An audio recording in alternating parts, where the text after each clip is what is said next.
Hello, and thank you for joining us for today's webinar, Reinvent the Future. What if you are not equipped to transform the future of your organization? We're delighted to have so many people join us today, and I know you'll be glad that you did.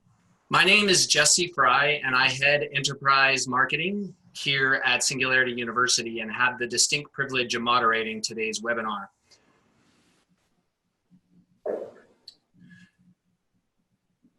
At Singularity University, we empower leaders with the mindset, skill set, and network to build breakthrough solutions that leverage emerging technologies like artificial intelligence, robotics, digital biology to solve the world's biggest problems. We'd like to first start out, just so we know who we have on the call today. If you could tell us a little bit about yourselves in the chat, let us know what industry you work in. We have some people from cosmetics, defense, banking, hospitality, steel industries, and many more. It's great to see so many people from a variety of industries, so we welcome you all today. Just to start out, we have a few housekeeping items before we get started. All participants will be muted throughout the duration of the presentation to ensure the best quality video and audio. During the presentation, if you should encounter any audio issues, please refresh your browser and check your computer's audio settings. Again, submit your questions anytime during the webinar. Just click the chat button to ask questions. There is also a Q&A button that you can also pose your questions in there as well. We will be answering questions at the end of the webinar. Lastly, we are recording today's webinar and we'll share that with you follow up after we complete the webinar. Today, we're excited to have an amazing guest with us. Just give me 1 second and I will move this along. With many years of experience to share their approach of leading changes in the midst of accelerating change. In today's session, we'll explore how organizations can re-envision the future of their organizations, how you can develop future-ready leaders, how to achieve 10x scale and impact, and lastly, how you can proactively respond to exponential trends. Like I said before, we'll save the last 15 minutes to go over questions. But today I am happy to have a couple guests with us. First, we have Linda Foster. Linda is the Director of Technology Innovation for Lockheed Martin Space Company. Linda has experience successfully leading high-performance teams to drive business growth in various sectors, including aerospace, global security, and information technology. Due to the unfortunate circumstances, Nick Davis, our VP of Corporate Innovation at Singularity University, will not be able to participate with us.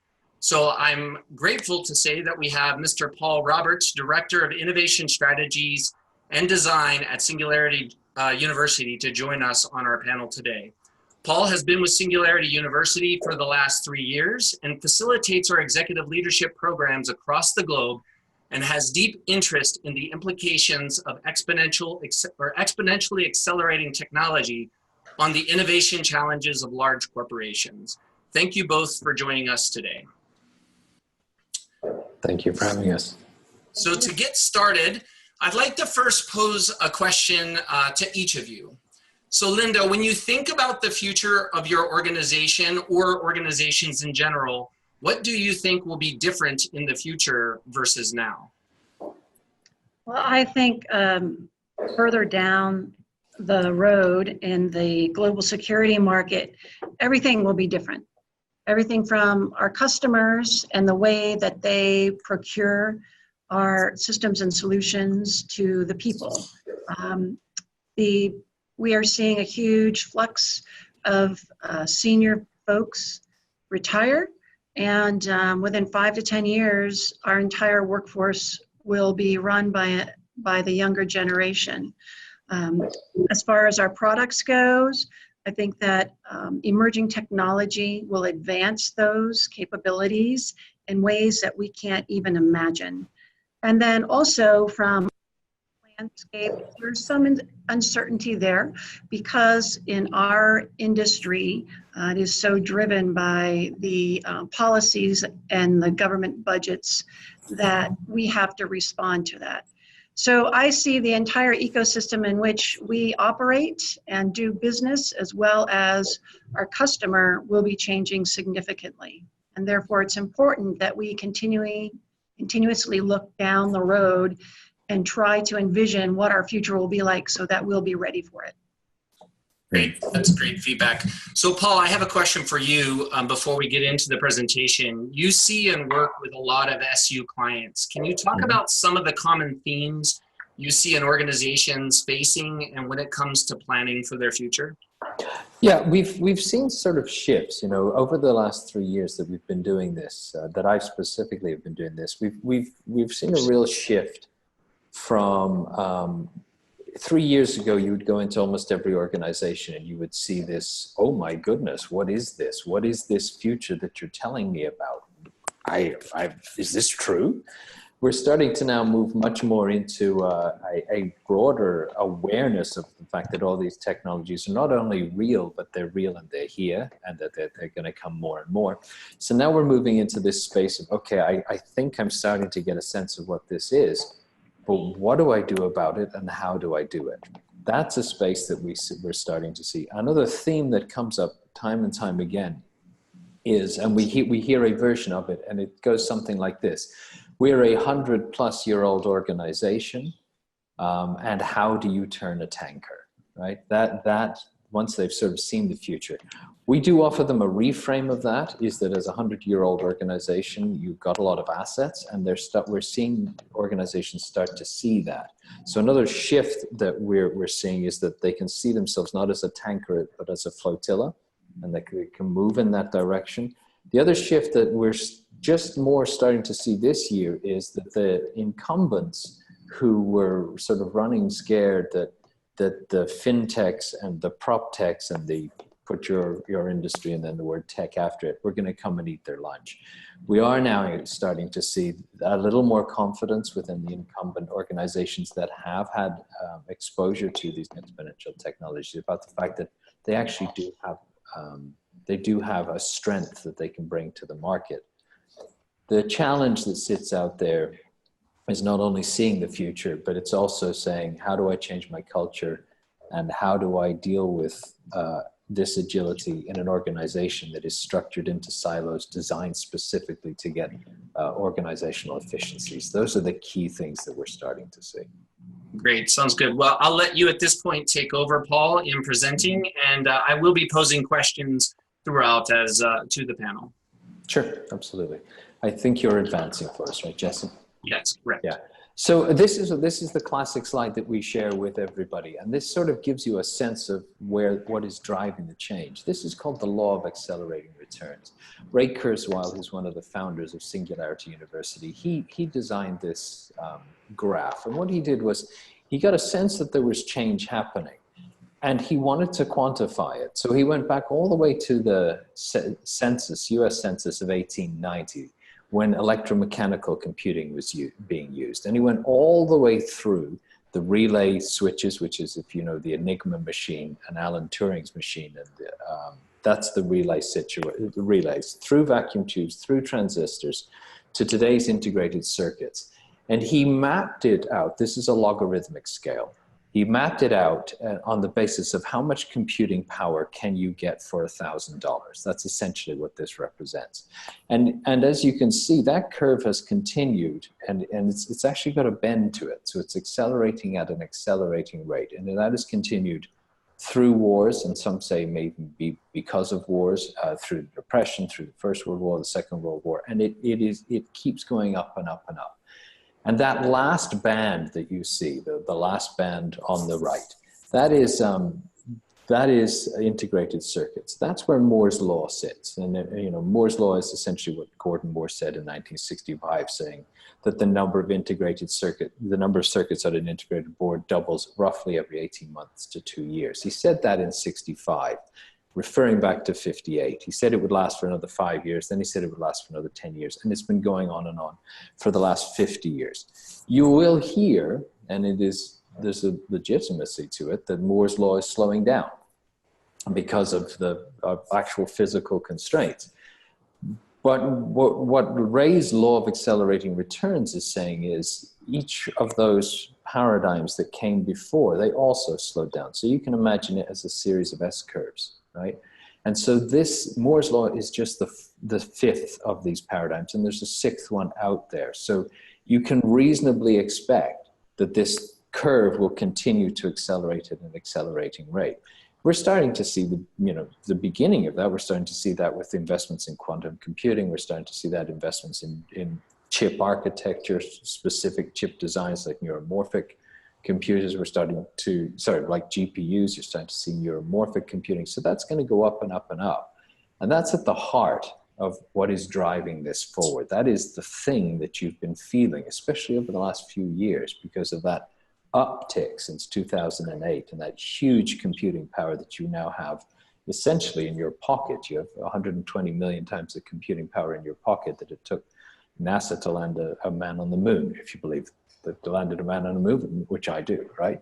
So that's what you have in your pocket. And that's what's driving all of these different technologies. Up on the left, that's Lee Sedol. And that's when AlphaGo just made that huge leap forward and beat the Go champions and continues to do so. You've got Beyond Meat there, apparently worth $1.5 billion valuation in its recent IPO. So all of these changes, as you see with the amazing advances in augmented reality. You see the whale coming out of the gym there. That's a magic leap. You've got 3D printers on the spaceship. What I love about this picture too is that at the very bottom you see the red robot with his hands going out like this. That's Baxter. Baxter's come and gone, right? So we're seeing amazing technologies that are come into the world and then they've died on the vine, but something else is coming up behind it. And so we're starting to move into the space, if you could shift it to the next one, into the space where we're seeing that these technologies are becoming real. Can everybody see the bottom of that slide? Linda, can you see the bottom of the slide clearly? The bottom is cut off. The bottom is cut off, I think, yeah. So if we could adjust that a little bit, that'd be great. But what you're seeing is, this is a great chart from Frank Diana, and what he has mapped out is sort of those exponential technologies that we all know, the internet, social, cloud computing, data analytics, and then these accelerating ones like 3D printing, renewable energy, the Internet of Things. And he's mapping how they're all converging together and how that convergence together is starting to not only accelerate the advance of one over the other. How can you use AI to improve biology, and how can you then use biology to increase lifespans? But it's how we are getting on the other side of the curves, how that's starting to change the world we live in, how the fundamental things we believe are starting to change.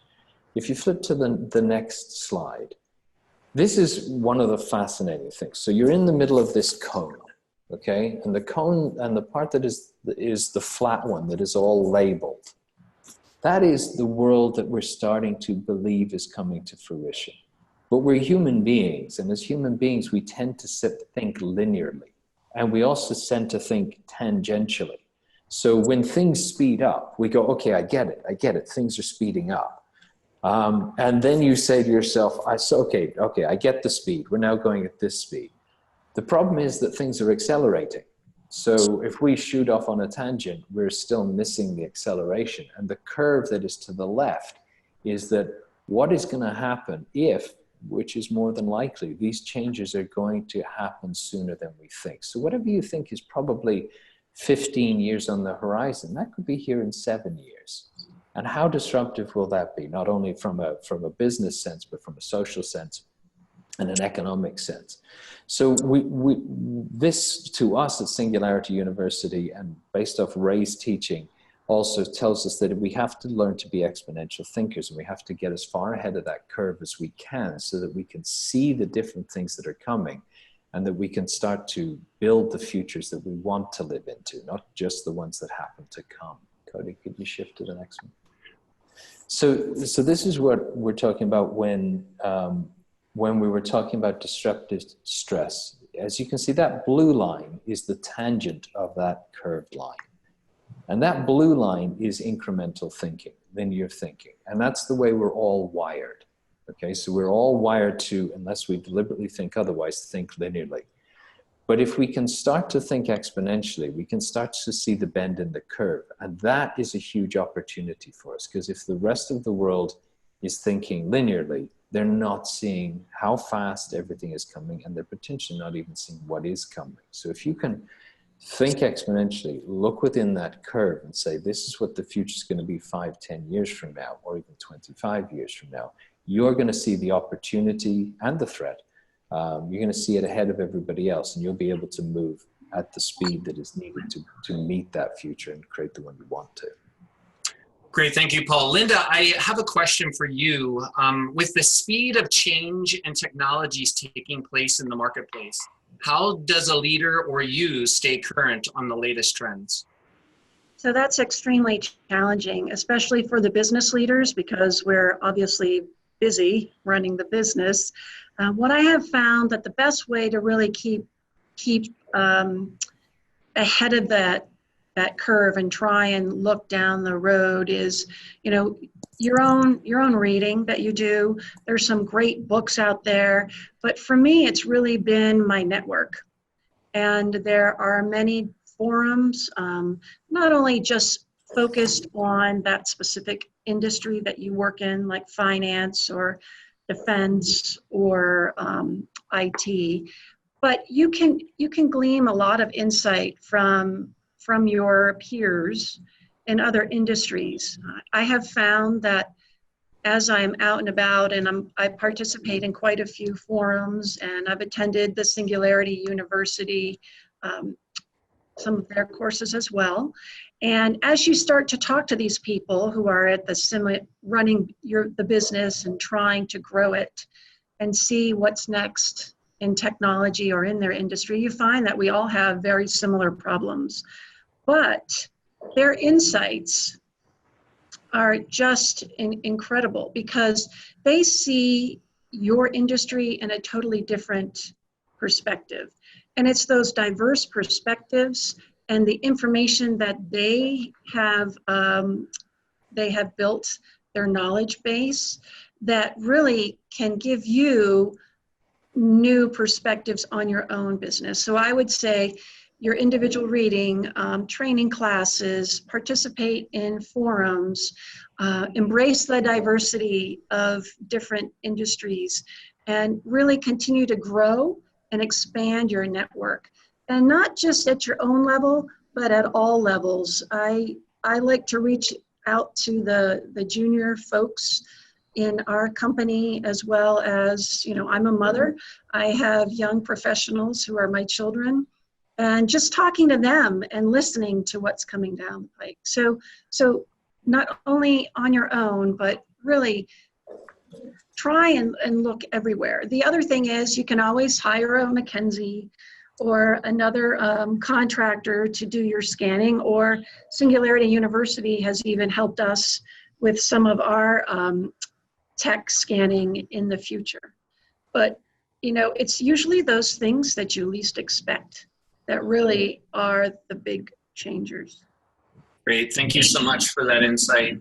So we're going to move to the next section for developing future-ready leaders. So Paul, I'll let you take over again. Thanks very much. So one of the things that, if you look out into the world, and we're seeing this as well, right, is some 3 different studies you see here. One is from HBR, indicating that 54% of organizations are in the midst of transformation. Here's one that 23% of businesses are future ready, from MIT Sloan Management. That was in the winter of 2018. That number also tells you that 77 aren't, right? Which is a huge number. And then only 7% of CEOs believe their companies are building effective global leaders. And that's a couple of years ago. This is starting to shift. If you could shift slides. This is starting to shift. And I think that this quote is a good quote. It says, leading enterprises are reshaping themselves to rapidly adapt to any disruption. In essence, they are creating liquid workforces by embedding the assumptions of constant change enterprise-wide. Companies can access critical skills sooner, innovate faster, and operate more effectively. That's from Accenture. And what I really like about this idea is the assumption of constant change. As we said in the slide a little earlier, what's critically important about that is, one is the constant part of it. I think we have somebody with a mic. One part of it is that is, or am I hearing myself maybe? One part of it is that is a constant change, and the other part of that is that is an accelerating change, right? So you have to stay in that motion, that mindset that there is no stopping place. This is not a story with an ending. This is a narrative that is ongoing. And one of the critical parts of this is to be looking through that exponential lens, as we've mentioned. You don't want to be in the tangent of linear thinking. You have to be in the lens of exponential change rather than a linear change. We shift one more. So the way we have started to frame leadership, and a lot of the stuff that Linda just said is very, very much on mark in terms of what we're seeing as well, and it's a great reflection of that, is we're saying we're surfing the wave of leadership. If you could just shift one more. So this is the way we look at it. To be a future maker, it's not enough to expertly ride these waves of disruption, right? You have to actually be the wave, right? Which means that you've got to create the disruptive force and then ride it until it's time to disrupt again. So it's wave after wave after wave. And I think it's a really good analogy. And if we stay in this idea that we're in constant motion and that we are creating the waves and we're riding those waves, that really gives us a different call to action. So when we call this surfing the wave of leadership, and we've broken this down into sort of 4 different aspects. And it's an acronym. Everybody has an acronym. We think the WAVE acronym is a good one. The wonder, adapt, value, and evolve. And if you could flip into the first one, I'll go through them. In the wonder stage, right? This is a 360 mindset. You've got to be able to, first of all, I'm going to do this a little out of order, but you've got to embrace that this technology is coming, right? Which is the third point there. And you then have to forecast and envision the future, start to forecast that future, but there's lots of different futures that are possible. So when we say align around a purpose, that is really at the heart of that is, what is the future you want to live into? There could be dystopian futures, utopian futures at the far ends of it, or there could be just a world that you want to happen. And that's the purpose that we talk around. We want to create, for example, in a pharma company, we want to create a world of not sick care, but healthcare. We hear that a lot, right? And then we say, okay, that is our vision. What does that mean with all of this different technology? And just as Linda was saying, how do you scan the environment to anticipate the future? Network out with everybody. Take a look what's going on. Read as much as you can. Get those diverse perspectives, like Linda was saying, so that you're getting the biggest picture of the future you can, and constantly do that, because this stuff is constantly changing. And then, as Linda also was saying, she said, you know, how do we manage that tension between running the business and growing the business, making sure that our operational world works and making sure that we still have a vision of tomorrow so that we can get there. So those are some of the key skills under the wonder aspect. When we talk about this adapt aspect, this is going to do a lot with the fact that we all have biases that we bring in. We all have mental models, right? Everybody has a mental model of the way they think the world is. The truth is, the world isn't that way. The world is however the world is. And we've developed those mental models over the years through the experiences we've had, the families we've come through, the things we've been exposed to, the readings that we do, and the general industries that we've been in. So we have to start to challenge those biases and unlearn what we think is true and relearn new skills. And when Linda was talking about getting a diversity of opinion from outside of your industry because they'll see it differently, one of the real skills of a leader is to be able to listen to that through the lens that is being presented to you, and try and break those filters of you saying, oh yeah, okay, I get it, that means this, because it may very well not mean that. It's one of those things where we always say, how do you know that your filters is being challenged? Often because you'll say to yourself, well, that's the dumbest thing I've ever heard. At that moment, it means that you don't have a mental model to process it. And if you then start to deep dive into, well, what if that thing has truth and value? How do we start to challenge our mental models? And that's a bit around the way, if you flip back just for 1 minute, that's a little bit around to seek to develop alternate perspectives and behaviors. And that's really to stay in that what if mindset. Yeah, thank you, Jesse. And then this value thing is around this common purpose, right? When we talk about the purpose of an organization, you often see organizations see themselves as the center of the universe. But as this technology is moving at such an incredible pace, it's really starting to move more into an ecosystem model. And you actually, Linda was using the term ecosystem as well. We're starting to move into the ecosystem. And that ecosystem is not revolving around us as a single entity, but it's revolving around a purpose that we share with other people. And so if you come from the Michael Porter world of looking at suppliers and buyers and the amount of force and power they have and having to control that, this is very different. This is really about taking a look at the value of everybody in the ecosystem, what they bring to that common purpose, and how to enable them to bring that value into the system so that the whole system rises. This really is an all ships rise with the tide approach. And it breaks the walls of what you think is your organization. And it says, actually, we are part of this ecosystem and we have to let the ecosystem thrive. Which, by the way, Michael Porter did say a long time ago as well in different work. And the final one of these is this idea of evolve. And as we all see with these exponential technologies, and the media definitely makes us see these dystopian futures because no conflict, no story, right? The world doesn't have to be that way. But there are some really legitimate things that we really have to look at. So what is the impact in society? What is the impact on people? What is the impact on businesses of these exponential technologies?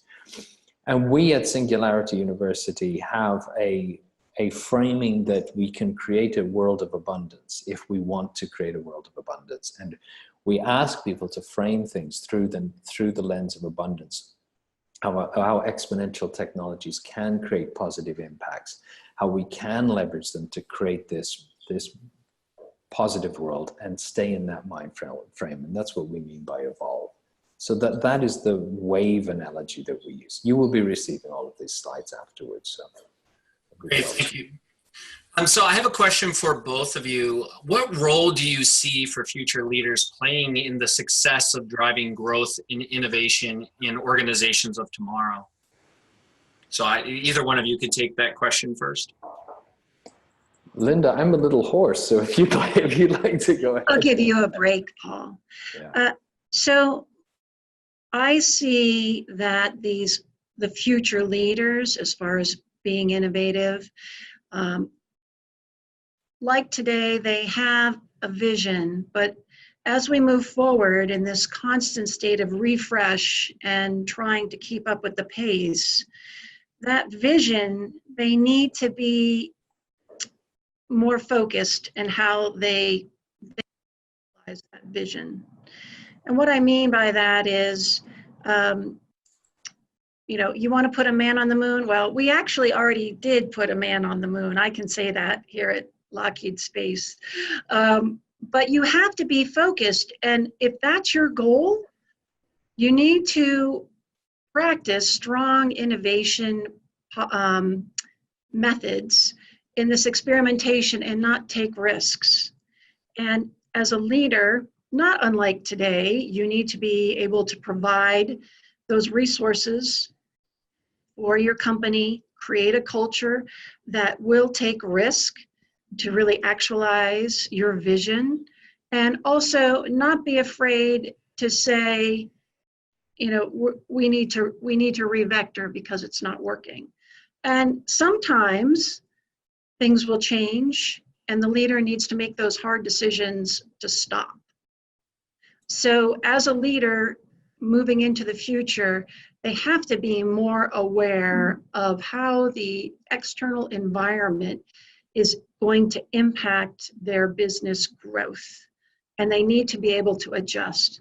Much like Paul was saying, they need to be more agile. It's not No longer is it, here's my vision, here's my strategy, here's my long range business plan for 3 to 5 years. It's going to be a constant state of refresh. And I think that the leaders of the future will be taking more risks. Great, thank you. So we're about halfway through. We'll go into the next section, which is create breakthrough solutions for 10x innovation. And I will pass it over to you, Paul. Great, thank you. So this is, in reality, innovation management is just a form of looking into the future, being creative, imaginative, so that you can carve out a new niche before your competitors. It's a good quote of what this is. You flip to the next one. So what we are, this dovetails with a bit with your last question, Jesse, and it is that idea of what is the world that you're going to live into. And it is very much dovetailing with what Linda was saying about the idea that you are subject to external forces. It makes me think a little bit about Jeff Bezos's quote, and I'm paraphrasing, but essentially if you ignore external forces, you're going to die by them. So when we start to look into the future, that future is not only going to be different for us as an organization, but it's going to be fundamentally different for your customer or your consumer. One of the examples we like to use is, imagine a world of driverless cars, which doesn't take as much imagination as it used to, right? In a world of driverless cars, if you are in the business of keeping drivers awake, that's going to be a problem for you. So if you're in the energy drink business, and 23% of energy drinks that are sold in the United States are purchased at a gas station and consumed by the driver while the driver is driving. So the context of 23% of your business is just shifted, because in a driverless car, the driver doesn't need to stay awake because there isn't one, right? So we ask our clients and our groups to really take a look out into the future and see what the world is going to be like that they are going to live into empathetically. Try and imagine that world. The process that we use is a sort of a design thinking inspired process, where you take a look out into the future in a problem sprint. You try and empathize. We do classic ethnographies as we're trying to envision the future. We go through a solution sprint where we start to refine and define what the critical insight is and the critical problem that you're trying to solve towards. Start to ideate around how could we design products to meet the want, need, or belief of the consumer or customer in the future.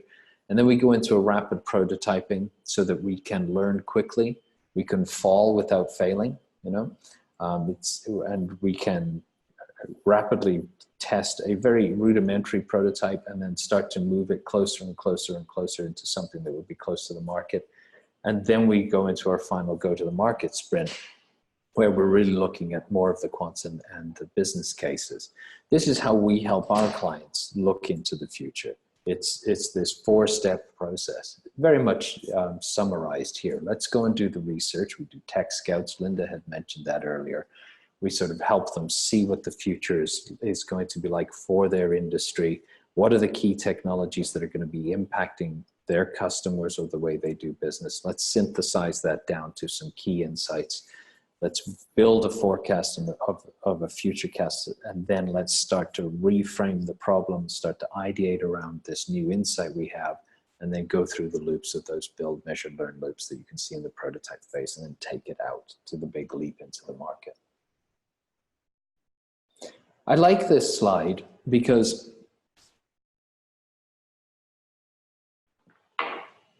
many of us see horizons 1, 2, and 3. There's so many different definitions these days of horizons 1, 2, and 3 in terms of how you're building out your innovation portfolio. But the critical part about this slide is it tells you how it feeds into your future. Horizons 1, we usually talk about in 1 to 2 years, and then horizon 2, you hear about 2 to 3 years, and horizon 3, we talk about beyond that. But what we don't talk about is how they feed into the true strategy of your future, where your company is going to be. And as you can see, Horizon 1 innovations, which are usually incremental innovations in either your product or the way you're doing your business, is very important for the business that you're running today. They're sort of table stakes for running the business today. But as you can see, as the business changes, the value of that investment diminishes over time. Horizon 2 is sort of building what you're going to put out into the market 2 to 3 years from now. But the value of that has its peak and it starts to decline, because you can actually see it just ending up being as Horizon 1 of tomorrow. It's Horizon 3 things that is critically important for building a future vision.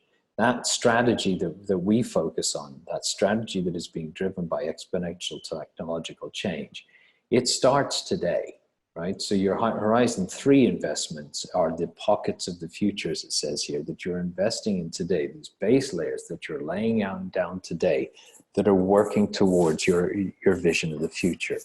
An example we give of this is Google Street View, right? Google Street View, when it first came out, everybody sort of has in their mind that this is going to be an application to retail. But in reality, Google Street View is part of the vision of the future of driverless cars, because that investment in creating a digital version of the world means that Waymo, Google's or Alphabet's driverless cars, has an advantage over other driverless cars in that it already knows where stop signs are, because they're there, right? They're in the digital map. So you can lay down these base layers of the things that are moving you towards your future vision. Some of the data strategies that would be put in place today will be moving you towards your future vision. This idea of a data exhaust, what data should we be capturing, that if we were capturing it, we could get to this future vision. So these Horizon 3 investments are critically important, but they are driven by the destination you are currently aiming for. And I had mentioned this a little earlier, so I'll just quickly go through this one. This is what we're seeing in the market as well. This is what I was talking about, where if you about 3 years ago, people were talking about all the startups and all the fintechs that were going to come and eat their lunch. Today, we are seeing more of a sense that my competitors are eating their lunch. We are actually starting to also see it tip a little more towards what is Apple going to do? What is Google going to do? What is Alibaba going to do? What is Amazon going to do? What is Microsoft going to do? How are they actually going to get into our business? So we're starting to see that worry as well. And so I'd shift these percentages a little more towards them in terms of what we're seeing in the world at the moment. And I know that we like to show this slide because it's a PowerPoint slide. And it says, you know, make ideas tangible and quickly. Before we build anything, let's PowerPoint the idea to death. Let's not do that. That's that very fast build, measure, learn loop that we saw in that circle in the middle. Let's get it out there. Let's test it. Let's test it as quickly as we can so that we are getting a greater sense for the market, for where things are going, rather than staying inside the company and talking things to that. Great, thank you. So Linda, this question will be for you. Paul presented a couple different models earlier on in this section.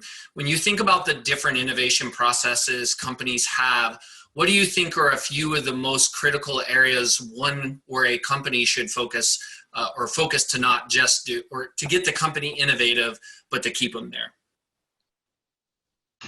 So it's not just one area. For the folks that are on the webinar, we do practice the Singularity University model a little bit different because our customer is a little bit different. So we've modified our design thinking approach and looking at it from more of a mission aspect. So I think as far as what, as an innovation leader, some key areas that people tend to overlook. for us, we spend a lot of time really framing the problem that we need to address. And that's how we do our ideation. The other thing is, it's very critical that you staff properly your innovation sprints or campaign, however you call it.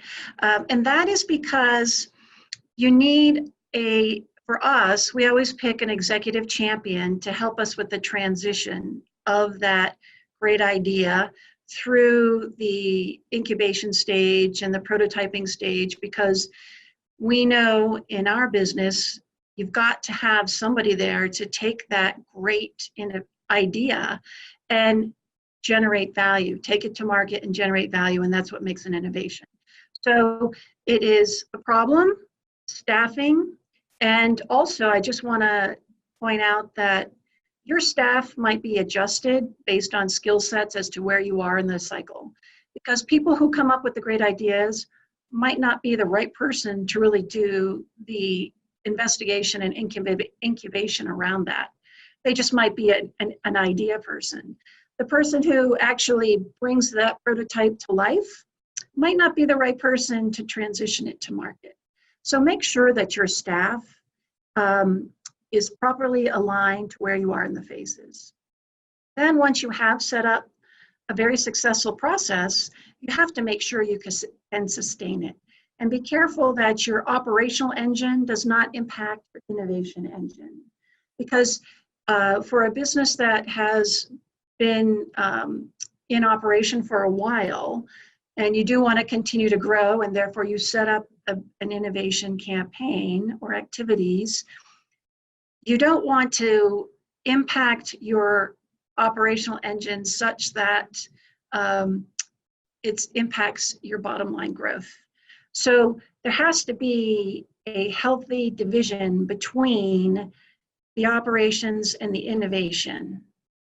The next thing is your leadership should always be there fostering a culture of innovation, because without your leadership, I would say that your ideas are probably not going to be supported the way they need to in order to get the right resources and the funding and the time and the support they need to transition them to market. Otherwise, they're just going to die on the vine, and you're going to get some very frustrated people. Great, thank you so much, Linda. So before we move into the next section, I just want to remind everybody, if you haven't had a chance to ask your questions, we will try to leave as much time as possible towards the end to answer them. So please either use the Q&A button or you can put them in the chat. The Q&A is the best place, but we will try both locations. So Paul, I will pass it over to you for the last section. Thanks very much. So one of the ways that we approach this, right, is that Linda was sort of talking about how we frame the question carefully, right?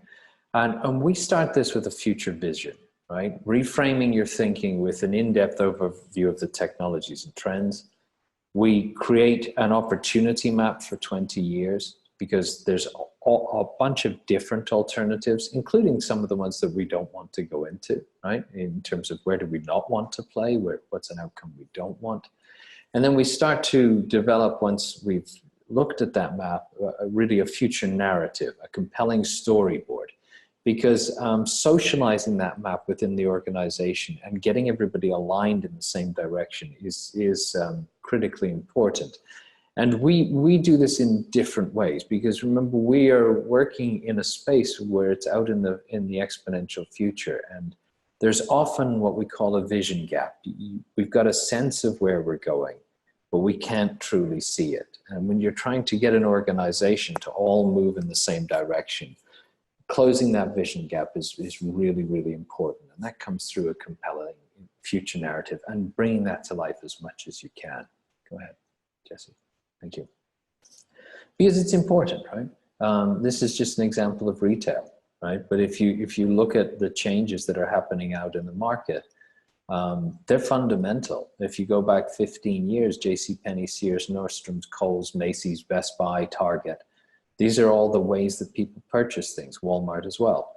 Now Amazon is coming in, and it's fundamentally changing the market, and it's going to keep changing the market. In 2016, November 2016, Amazon filed a patent to be able to 3D print in a van your order while it was being sent to you. They're very much thinking out into the future, which will disrupt this map even more as we go forward. So you have to be thinking way out there. And so to enable you to think way out there, one of the techniques that we use is sci-fi DI. So we use science fiction to help envision what the future could be. We push it 20, 25 years out so that we start to really break the mold of the way you're currently thinking. Let's really go out there. Let's go out to a point that is way out as far as you're concerned, because it's much easier to come back through that point to today. So we go out into science fiction, and I'll show you in a couple of moments some of the sci-fi stuff that we do. And then from that, we back out a little bit. So, and we say, let's take a look at the next 5 to 15 years. Let's do some scenario planning. What are some of the alternative futures, like I just mentioned earlier, that we can start to see? Which are some of the scenarios that we want to work towards? And then we can come back out even further. And we can say, okay, so what are some of the exponential technologies that are critically important for us today to be able to reach that 5 to 15 year scenarios that we want to live into? And how do we start to plan to put them in place today? How do we accelerate them today? If we're in that wave mentality, where we're not only the surfer, but we're actually the wave itself, how do we actually start to create momentum within the ecosystem so that that future that we want starts to happen? The example that I always like to use with that one is Henry Ford. If you go way back to the beginning of the previous century, Henry Ford saw a world in which cars were the main form of transportation. And he started to build those cars. And then he realized that nobody could afford those cars.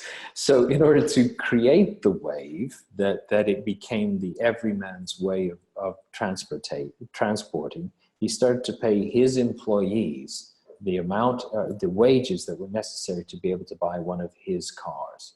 So yes, he was focused on the technology. Yes, he was focused on doing the production lines to be able to make them happen, bring the costs down. But he was also focused on what else within this whole ecosystem do I have to do to make the wave so that we can start to create the tomorrow that he's starting to see. So when we're doing the tech mapping, we take a look at that. We take a look at when things are going to come into play, what technologies are necessary for those outcomes, and how can we track them, and how can we actually move them forward. This is an example of how we help people envision the future. And this is a mechanical dog and a baby carrier at the same time. So this mechanical dog carries the baby, guards the baby, and walks alongside the person, and is also a pet. It's far out there. You can go, well, I'm not sure I'd have one of those. But if you didn't imagine it and didn't start to think about it, it wouldn't be within your zeitgeist, within the world as you're starting to see it as it could be. You flip to the other one. And then so that we can make these ideas portable, so that everybody can see the vision, we use a lot of sci-fi DI. I was working with a client a little earlier in the latter part of last year, and we were taking a look at the future of distribution. And we brought in one of our whiteboard artists and one of our graphic artists who, while they were creating their different visions of what the future could be, both H1, H2, and H3, the graphic artist was creating that vision. And then at the end, we all got up and we all stood there and we could all see it. That vision board of what the future distribution is going to look like is now being shared throughout the organization, so that when they have these conversations, they have this common theme in their head, which if you were just trying to articulate it, it would be very, very difficult for somebody to see what you're talking about, especially if you're in a distribution company. People are locked into the logistics of today, which work well, but they're not the logistics of tomorrow, which they have to work towards. And so when we create these incredible futures, you have to ask yourself, what's the path to get there? And one of the processes that we use is retrocasting. So if you take a look at that future and say, okay, for this thing to happen, these are some of the technologies that have to be in place, converging together, or just fundamental as a driver for that reality to happen. And we want to track it. We want to say, okay, if that's something we've got that we think is 5 years away, let's take a look at the technologies. Is that a reasonable expectation in terms of how technologies are moving? If the answer is no, that's 7 years away, then we put all those technologies. This is one of our products. This is called Dash, and it's a way of tracking technological progress, especially the technologies that are critically important to you. You can take a project and a forecasted project, you can do that retrocasting of all of the different technologies that need to be in place, put it into Dash. Our experts will give you a sense of when we think those things are going to happen. And then we scan the technology to see, has it moved up? Have we had one of those surprising moments when all those AlphaGo moments where all of a sudden it's there? So you can track the progress of your project through that. It's a very good product. Yeah. Jesse. Great, thank you. So we'll go ahead and spend we've got about 9-10 minutes remaining. So we'll go ahead and answer as many questions as we can. We've got some amazing questions from the audience.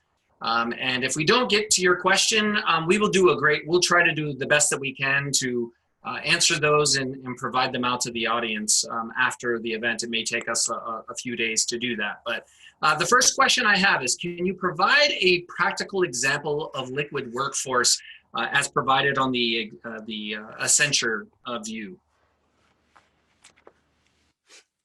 And I'll give that to Paul because I remember that you presented that slide. Any ideas on practical examples of the liquid workforce? Either one of you. Linda, feel free if you want to jump in. Could you bring the slide back up again for context for everybody? Yes. Yeah.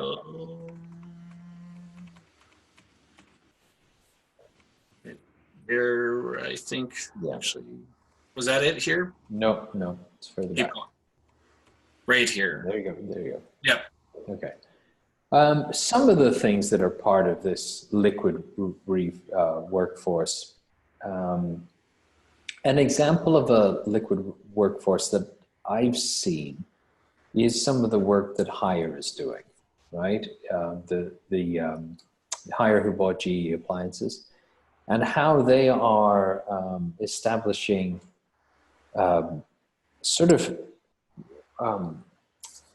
it's almost like a pod that self-forms, and it forms with people from the company, people from outside of the company, the customer themselves, and that is a temporary application of what they are doing there. There's something blocking the screen, Jesse. And I'm sorry. That's okay. It's the module thing. And that is one of the things that we're seeing, a way of saying a liquid workforce. Another way of looking at a liquid workforce is the idea of using the gig economy and tapping into people's skills when you need them rather than having them as full employees. Another example that we're seeing is how do you network people all across, so that it's very much what Linda was saying. So that there is their day job, but there is also how do you get them working across the organization in the innovation capacities where they're needed as well. And then there is the training courses of Coursera and stuff like that you're seeing coming out of some of those organizations that are trying to disrupt education and trying to disrupt the fact that you go to university for 4 years and that's what's valued in the workplace, rather than these are some of these micro degrees that you use to up your skills in the direction that they need to go. Right. So just to add to that, Paul, so one of the things that we've made an effort is to really understand skill sets and experiences of our individual employees. And in that way, we're able to, for example, if there's a problem that we need to address as far as machine learning, we can go into our databases and build that network and bring those people together. The other thing is, as we see disruption, That also allows us to take a skilled employee and repurpose their skills and adapt that way. And by making you can create a deeper bench that will allow you to adjust. But again, that's got to be, it has to start at the leadership level to make sure that that type of activity is being done, because that is, in order to actually set up and organize that way, that does take a little bit of an effort. But at the same time, it's, that's a lesson to all leaders, that you really need to understand your people. So when you get a new hire, you really know that person. Mm-hmm. And as a employee, I always like to tell my mentees, it's not what you know or who you know, it's who knows what you know. And by that way, again, through the network, you can adjust your organization and your focus and your workforce to tackle different problems as they come up, because you have a better understanding of who is capable and what your company is capable of. Yeah, we are working with an organization as well that is doing an awareness campaign all across the organization. It very much builds off what Linda's talking about. And so I'll be working with a group of their graduates tomorrow. Their graduates are people who have just joined the organization. And they're in mentor-mentee programs, but they're also being charged with being vectors of change. And it very much builds off what you're saying, Linda. It's the idea of don't wait for people to come to you, for you to share what you know and to share what you're thinking. These people are 24, 25 years old. And the vision that they have of the future is very, very different. And what they fundamentally know and how they frame how people interact and how technologies come together is critically important. And their ability to share that up the organization proactively is a huge thing. Huge thing. Great. We have another question. How do you think that leaders can see or create future possibilities or visions? Well, can you hear me okay? Yes. I see that my video has frozen. So I will say, in addition to the continuous learning of and knowledge that a leader captures, that Singularity University concept of science fiction design has been very impactful and useful.